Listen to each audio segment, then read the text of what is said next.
So hello ভাই brother, welcome back. আরে ভাই, কে তুমি?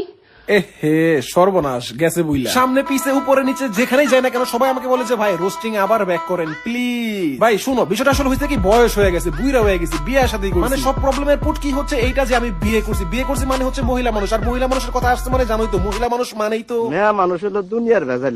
এবার শুধু আমি বয়স্ক হয়ে গেছি বিষয়টা এমন না। তোমরা যারা আমার অডিয়েন্স আছে তোমাদের কি অবস্থা এটা আগে বলো। হয়তো তোমাদের জীবন এর মধ্যে অনেকটা চেঞ্জ হয়ে গেছে, সেই 2 বছর আগে তোমাদের সাথে দেখা হয়েছিল। ওয়েল সবকিছু মিলে গেছে, এটাই মনে হয় যে ইউটিউবে ব্যাক করি ফাইনালি তোমাদের জন্য। বাট প্রবলেমটা হইতেছে এই যে 2 বছর ধরে ইউটিউবে ভিডিও দিচ্ছি না, তোমাদের এক্সপেকটেশন আমার উপর অনেক হাই হয়ে গেছে যে সাদিকুল ভাই 2 বছর পরে আইবো একদম পুটকি মুটকি জ্বালায় দিবো। প্রবলেমটা হচ্ছে এখানে তোমাদের এক্সপেকটেশন অনেক হাই, বাট আমি যে 2 বছর ধরে ভিডিও করতেছি না, আমার তো মনে করছে মাথার গিলু সব ফাঁকা। এবার এই ভিডিওটা পোস্ট করার পরে এই ভিডিওর কমেন্ট বক্সে তোমার সেই মূল্যবান কমেন্ট দেখে আমি বুঝতে পারবো যে আসলে আমার কি রোস্টিং আবার ব্যাক করা উচিত কি উচিত না। সো প্যান্টের নিচ থেকে হাতটা বের করে একটু কমেন্ট করে লেখো যে আমি কি করবো না। সো এইটার উপরে দেখা হচ্ছে পরবর্তী কোনো ভিডিওতে। আল্লাহ হাফেজ, ভালো থাকবেন, সুস্থ থাকবেন, টেক কেয়ার।